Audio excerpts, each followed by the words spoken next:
after graduation, which my dad encouraged a lot as well, my parents were like, you have to go out to work for someone else. And I think that's where you learn how to run your own company in future as well. I was always involved in the business in somewhat or the other. When I was young, I would be in the company. And you sit in and listen to all these business meetings. It's an education in itself. It's not something that you just go in and learn. I think it's something that you pick up over the years.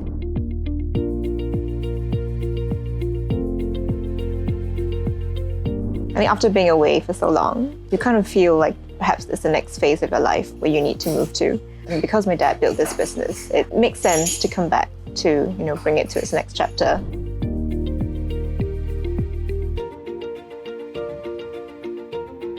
We've had to adjust a lot of our plans, a lot throughout this time, which I think is good as well. It makes us more prudent and makes you really think about what are the things that you should do and what are things that you should plan for, hopefully post-COVID or some sort of a in-between, in interim.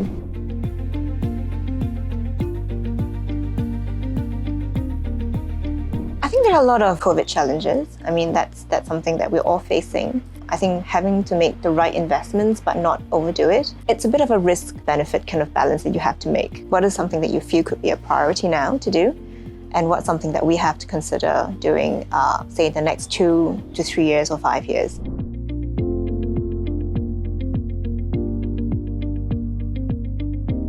We still have to take some form of risk. I mean, in the past, they were risks, but I think they were calculated risks. So even though it's a new technology that we're working with, it's something where we've actually tested already. Any client's job is important. It's important to them, right? To make sure that it's smooth running, it's good. It's something that we have to take pride in and make sure that when we hand over the project, we can hand over with pride and say, that's good, and it's going to work well.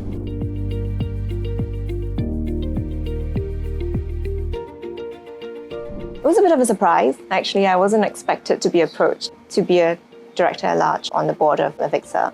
They asked me if I was interested. I was still considering, so what can I really bring to the table? I think one thing about AVIXA is that it's a truly global association and organization. I think in terms of education, in terms of connecting people, trade shows, AVIXA has really been the association that has been pushing all this forward. And I think that's really good for us as an industry. So when they asked if I might be interested, I thought that's a pretty good opportunity to perhaps, have a voice, for this part of the world.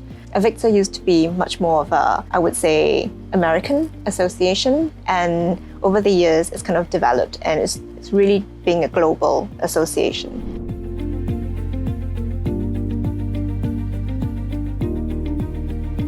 I don't think I'm a role model for this. I think it's a good opportunity for anyone. And I think if this means opening up more possibilities for others to take up, roles within AVIXA, I think that's great. But I don't think I'm a role model. I think there are a lot of others who have done, probably a lot more before my time.